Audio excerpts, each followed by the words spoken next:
Good morning all.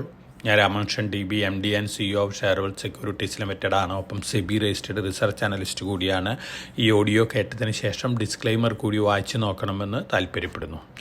ഒരു gap down opening ആണ് നമ്മൾ ഇന്ന് എക്സ്പെക്റ്റ് ചെയ്യുന്നത്. ഇസ്രായേൽ ഇറാനിൽ അറ്റാക്ക് നടത്തി എന്നുള്ളൊരു ന്യൂസ് വരുന്നുണ്ട്. അതിൻ്റെ ഇമ്പാക്റ്റിൽ ഏഷ്യൻ മാർക്കറ്റുകളെല്ലാം തന്നെ വളരെ വീക്കായിട്ടാണ് ഓപ്പൺ ചെയ്തത്. പക്ഷേ രാവിലെ 8:45 കൂടി ചെറിയ റിക്കവറിയൊക്കെ കാണുന്നുണ്ട് ലോവർ ലെവലിൽ നിന്ന്.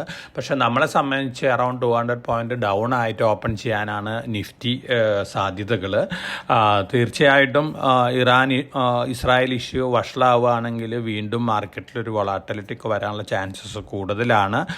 കഴിഞ്ഞ ആഴ്ചയിൽ ഇറാൻ അറ്റാക്ക് നടത്തിയിട്ടുള്ള അതേ സ്ഥലത്ത്, അറ്റാക്ക് ആരംഭിച്ച അതേ സ്ഥലത്താണ് ഇസ്രായേൽ അറ്റാക്ക് നടത്തിയിരിക്കുന്ന റിപ്പോർട്ടുകളാണ് ബ്ലൂംബർഗ് ന്യൂസ് ഏജൻസീസ് പറയുന്നത്. അതോടൊപ്പം തന്നെ ഇന്നലെ തന്നെ അമേരിക്കനെ ഇസ്രായേൽ അറിയിച്ചിരുന്നു അടുത്ത 24 മണിക്കൂർ മുതൽ 48 മണിക്കൂറിനുള്ളിൽ വരെ ഇസ്രായേൽ ഇറാനിൽ അറ്റാക്ക് നടത്തുന്നുള്ളൊരു ഇൻഫർമേഷൻ കൊടുത്തിരുന്നുള്ള റിപ്പോർട്ടും ഇപ്പോൾ ബ്ലൂംബർഗ് റിപ്പോർട്ട് ചെയ്യുന്നുണ്ട്. തീർച്ചയായിട്ടും അപ്പോൾ ഇത്തരത്തിലുള്ള വേഴ്സ്റ്റ് ഇഷ്യൂസൊക്കെ വരുമ്പോൾ നമ്മളെ സംബന്ധിച്ച് മാർക്കറ്റിൽ വലിയ രീതിയിലുള്ള വൊളാറ്റിലിറ്റി ഒക്കെ എക്സ്പെക്റ്റ് ചെയ്യാം. നമ്മൾ കഴിഞ്ഞ കുറേ ദിവസങ്ങളായിട്ട് ഇത് എല്ലാ ഇൻവെസ്റ്റേഴ്സിൻ്റെ അടുത്തും സജസ്റ്റ് ചെയ്യുന്നതാണ്. ഹയർ ലെവലിൽ വരുമ്പോഴും അതുപോലെ തന്നെ നല്ല പ്രോഫിറ്റബിലിറ്റി ഉള്ള പൊസിഷനിലൊക്കെ പ്രോഫിറ്റ് ബുക്ക് ചെയ്യണം എന്നുള്ള കാര്യം. തീർച്ചയായിട്ടും അത്തരത്തിൽ ധാരാളം ഇൻവെസ്റ്റേഴ്സ് അത് അക്സെപ്റ്റ് ചെയ്തിട്ടുണ്ടെന്നാണ് എൻ്റെ വിശ്വാസം. ഇനി നമുക്ക് ഇന്നലെ അമേരിക്കൻ മാർക്കറ്റ് സിറ്റുവേഷൻ ഇന്നലെ നോക്കുകയാണെങ്കിൽ ഓൾമോസ്റ്റ് ഫ്ലാറ്റ് എന്ന് വേണമെങ്കിൽ പറയാം. അതുപോലെ തന്നെ S&P 500 വിക്സ് 18 ഇന്നലെ ക്ലോസ് ചെയ്തിട്ടുള്ളത്. മിനിഞ്ഞാന്ന് അത് 18.21 ആയിരുന്നു. ഇനി നമ്മൾ യൂറോപ്പ് നോക്കുകയാണെങ്കിൽ ഓൾമോസ്റ്റ് എല്ലാ യൂറോപ്യൻ മാർക്കറ്റുകളും ബെറ്റർ ആയിരുന്നു. ഏഷ്യ നമ്മളൊഴികെ ഇന്നലെ മറ്റ് മാർക്കറ്റുകളെല്ലാം ബെറ്റർ ആയിരുന്നു. ഇന്ന് കമ്മോഡിറ്റിയുടെ കാര്യം എടുക്കുകയാണെങ്കിൽ ഗോൾഡ് ഈ ന്യൂസിന് ശേഷം ജമ്പ് ചെയ്തിരിക്കുകയാണ്. ഇന്നലെ $2,398 പെർ ഔൺസ് ആണ് ജൂൺ ഫ്യൂച്ചേഴ്സ് ക്ലോസ് ചെയ്തിരുന്നത്. ഇപ്പോൾ ട്രേഡ് ചെയ്യുന്നത് $2,415 പെർ ഔൺസിനാണ്. ബ്രന്റ് ക്രൂഡ് ഓയിൽ $87.11 പെർ ബാരലായിരുന്നു ഇന്നലെ ക്ലോസ് ചെയ്തത്. പക്ഷേ ഇന്ന് മോർണിംഗിൽ ഇറാൻ ഇഷ്യൂന് ശേഷം $90.5 പെർ ബാരലിനാണ് ട്രേഡ് ചെയ്യുന്നത്. പക്ഷേ കോപ്പർ മറ്റ് മെറ്റലുകളെല്ലാം തന്നെ ഇന്നലെയും ബെറ്റർ ആയിട്ടാണ് ക്ലോസ് ചെയ്തിട്ടുള്ളത്. കോപ്പർ ഇന്നലെ നല്ല അപ്വേർഡ് മൊമെൻ്റ് ആണ് കാണിച്ചിട്ടുള്ളത്. 2 ഇയർ ഹൈയിലാണ്, പുതിയ 2 ഇയർ ഹൈയിലാണ് ക്ലോസ് ചെയ്തിട്ടുള്ളത്. മറ്റ് കമ്മോഡിറ്റികളെല്ലാം തന്നെ ഇന്നലെ ബെറ്റർ ആയിരുന്നു. ഇന്ന് മോർണിംഗിലും ബെറ്റർ ആയിട്ട് തന്നെയാണ് ഗ്ലോബൽ മാർക്കറ്റുകളിൽ ട്രേഡ് ചെയ്യുന്നത്. നമ്മളെ സംബന്ധിച്ച് ആദ്യത്തെ ഫേസ് ആരംഭിക്കുകയാണ്. ഇന്ത്യയിലത്തെ പാർലമെൻറ്റ് ഇലക്ഷൻ്റെ തമിഴ്നാട് സ്റ്റേറ്റിൽ ഫുള്ള് സീറ്റുകളിലും ഇന്ന് ഇലക്ഷൻ കഴിയും. അതോടൊപ്പം തന്നെ മറ്റു പല സ്റ്റേറ്റുകളിലും 10-12 സീറ്റുകൾ വെച്ചിട്ടുള്ള ഇലക്ഷനുണ്ട്. അപ്പോൾ ഇലക്ഷൻ റിലേറ്റഡ് വൊളാറ്റിലിറ്റി നമുക്ക് മാർക്കറ്റിലൊക്കെ എക്സ്പെക്റ്റ് ചെയ്യാനായിട്ട് സാധിക്കും. ഒപ്പം ജിയോ പൊളിറ്റിക്കൽ ഇഷ്യൂസാണ് നമ്മൾ ഏറ്റവും കൂടുതൽ ഇനി ഹോണ്ട് ചെയ്യാൻ പോകുന്നത്. നമ്മളിപ്പോൾ UAE കഴിഞ്ഞ 2 ദിവസങ്ങളിൽ UAE ഒമാനിലും വലിയ മഴയാണ് വന്നത്. അതിനുശേഷം ധാരാളം നാശനഷ്ടങ്ങൾ സംഭവിച്ചിട്ടുണ്ട്.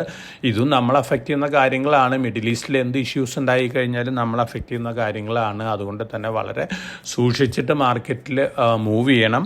അതോടൊപ്പം തന്നെ ധാരാളം റിസൾട്ടുകൾ വന്നുകൊണ്ടിരിക്കുന്നുണ്ട്. ഇൻഫോസിസിൻ്റെ Q4 റിസൾട്ടുകൾ ഇന്നലെ വന്നിരുന്നു. സ്ലൈറ്റ്ലി ബിലോ എക്സ്പെക്റ്റേഷൻ ആണ്. ഇൻഫോസിസ് ADRകൾ ഇന്നലെ 8% വരെയൊക്കെ ഇനീഷ്യൽ ലെവലിൽ താഴെ വന്നിരുന്നു. പക്ഷേ ക്ലോസ് ചെയ്തിട്ടുള്ള അറൗണ്ട് 2.7% വീക്കായിട്ടാണ്. അത്തരത്തിലുള്ള വീക്ക്നെസ് ഇന്ന് നമുക്ക് ഇൻഫോസിസിൻ്റെ കാര്യത്തിലും ഇന്ത്യയിലും കാണാനായിട്ട് സാധിക്കും. മറ്റ് റിസൾട്ടുകൾ നോക്കുകയാണെങ്കിൽ ബജാജ് ഓട്ടോ ആണ് better than expect result post ചെയ്തിട്ടുള്ളത്. അതോടൊപ്പം തന്നെ ബജാജ് ഓട്ടോൻ്റെ പുതിയ ലക്ഷറി സെഗ്മെൻറ്റ് ട്രയംഫ് മോട്ടോഴ്സിൻ്റെ പ്രൊഡക്ഷനൊക്കെ കൂട്ടാൻ പോവുകയാണ്. എക്സലൻറ്റ് സെയിൽസ് ഫിഗേഴ്സാണ് ബജാജിന് ലഭിച്ചുകൊണ്ടിരിക്കുന്നത്. തീർച്ചയായിട്ടും പോസിറ്റീവായിട്ട് ന്യൂസാണ്. മാർക്കറ്റ് താഴെ വരുമ്പോൾ റിക്കവർ ചെയ്യാൻ സാധ്യതയുള്ള ഒരു സ്റ്റോക്കുകളിലൊന്നും കൂടിയാണ്. ഹഡ്കോന് നവരത്ന സ്റ്റാറ്റസ് ലഭിച്ചിരിക്കുകയാണ്. വളരെ പോസിറ്റീവ് ന്യൂസാണ്. വളരെ കാലമായിട്ട് എക്സ്പെക്റ്റ് ചെയ്തിട്ട് ന്യൂസാണ്. അപ്പോൾ മാർക്കറ്റ് താഴെ വരുമ്പോൾ റിക്കവറിക്ക് ചാൻസ് ഉള്ളൊരു സ്റ്റോക്കാണ് ഹഡ്കോ. ഫെഡറൽ ബാങ്ക് സൗദി അറേബ്യയിൽ റെപ്പ് ഓഫീസ് സ്റ്റാർട്ട് ചെയ്യാനുള്ള പെർമിഷൻ കിട്ടിയിട്ടുണ്ട് RBIയിൽ നിന്ന്. പോസിറ്റീവ് ന്യൂസാണ്. UAE അല്ലെങ്കിൽ മറ്റ് മിഡിൽ ഈസ്റ്റ് കൺട്രികളിലൊക്കെ നോക്കുകയാണെങ്കിൽ ഏറ്റവും കൂടുതൽ NRI അക്കൗണ്ട്സ് ഉള്ള ഒരു ബാങ്കും കൂടിയാണ് ഫെഡറൽ ബാങ്ക്. വളരെ വേഗത്തിൽ പുരോഗമിച്ചു കൊണ്ടിരിക്കുന്ന ഒരു രാജ്യമാണ് സൗദി അറേബ്യ. അതുകൊണ്ട് തന്നെ സൗദി അറേബ്യയിൽ റെപ്പ് ഓഫീസ് ബിസിനസ് എക്സ്പാൻഷന് ഫെഡറൽ ബാങ്കിനെ സംബന്ധിച്ച് പോസിറ്റീവ് ഇമ്പാക്റ്റ് ആണ് നൽകാൻ പോകുന്നത്. അപ്പോൾ താഴെ വരുന്ന സമയങ്ങളിൽ റിക്കവറി നടത്തുമ്പോൾ ഒരുപക്ഷെ നല്ല രീതിയിൽ റിക്കവറി റിക്കവറി നടത്താൻ സാധ്യതയുള്ളൊരു സ്റ്റോക്കാണ് ഫെഡറൽ ബാങ്ക്. മഹീന്ദ്ര ലൈഫ് സ്പേസിൻ്റെ ഫ്ലാറ്റുകൾ, അപ്പാർട്ട്മെൻറ്റുകളും വീടുകളൊക്കെ ബാംഗ്ലൂർ വിട്ടുപോയിട്ടുള്ളത് 2 ദിവസം കൊണ്ടാണ്. നെറ്റ് സീറോ ഹോമുകളാണ്, എക്കോ ഫ്രണ്ട്ലി വീടുകളാണ്. മഹീന്ദ്ര ലൈഫിനെ സംബന്ധിച്ച് പോസിറ്റീവ് ആണ്. അപ്പോൾ ലോവർ ലെവലിൽ നിന്ന് റിക്കവർ ചെയ്യാൻ ചാൻസ് ഉള്ള സ്റ്റോക്കുകളിൽ മഹീന്ദ്ര ലൈഫ് സ്പേസസും കൂടിയുണ്ട്. ഇനി നമ്മൾ ഫോറിൻ പോർട്ട്ഫോളിയോ ഇൻവെസ്റ്റേഴ്സിൻ്റെ ഇന്നലത്തെ ആക്ടിവിറ്റി നോക്കുകയാണെങ്കിൽ ഹ്യൂജ് ഷോർട്ട് പൊസിഷൻ ബിൽഡപ്പാണ് അവർ നിഫ്റ്റിയിലും ബാങ്ക് നിഫ്റ്റിയിലൊക്കെ നടത്തിയിട്ടുള്ളത്. ഇത് ഇൻഡിക്കേറ്റ് ചെയ്യുന്നത് വീണ്ടും ഒരു മാർക്കറ്റ് വളാറ്റിലിറ്റിനെ തന്നെയാണ്. പക്ഷേ നമ്മൾ കഴിഞ്ഞ ഡിസംബറിൽ ഇതേപോലെ ഇൻക്രീസ് ചെയ്തതിന് ശേഷം ഷോർട്ട് കവറിങ്ങിൽ മാർക്കറ്റ് റിക്കവറിയാണ് ഉണ്ടായിട്ടുള്ളത്. പക്ഷേ അന്നത്തെ സിറ്റുവേഷനും ഇന്നത്തെ സിറ്റുവേഷനും വേറെയാണ്. അതുകൊണ്ട് തന്നെ ഒരുപക്ഷെ മാർക്കറ്റിൽ ഈ ന്യൂസ് വീണ്ടും ഒരു നെർവസ്നെസ് അല്ലെങ്കിൽ ഒരു വൊളാറ്റിലിറ്റി ഒക്കെ ഉണ്ടാക്കാനുള്ള ചാൻസസ് കൂടുതലാണ്. ഐഡിയയുടെ ഫോളോ ഓൺ പബ്ലിക് ഓഫർ ഇന്നലെ പബ്ലിക് കോട്ട ഓപ്പൺ ചെയ്തിരുന്നു. 26% ഇന്നലെ തന്നെ അത് സബ്സ്ക്രൈബഡ് ആയിട്ടുണ്ട്. ഫുള്ളി സബ്സ്ക്രൈബഡ് ആവാൻ സബ്സ്ക്രിപ്ഷൻ മിക്കവാറും ഇന്ന് അല്ലെങ്കിൽ തിങ്കളാഴ്ച ഉണ്ടാകുന്നുള്ള എക്സ്പെക്റ്റേഷനാണ്.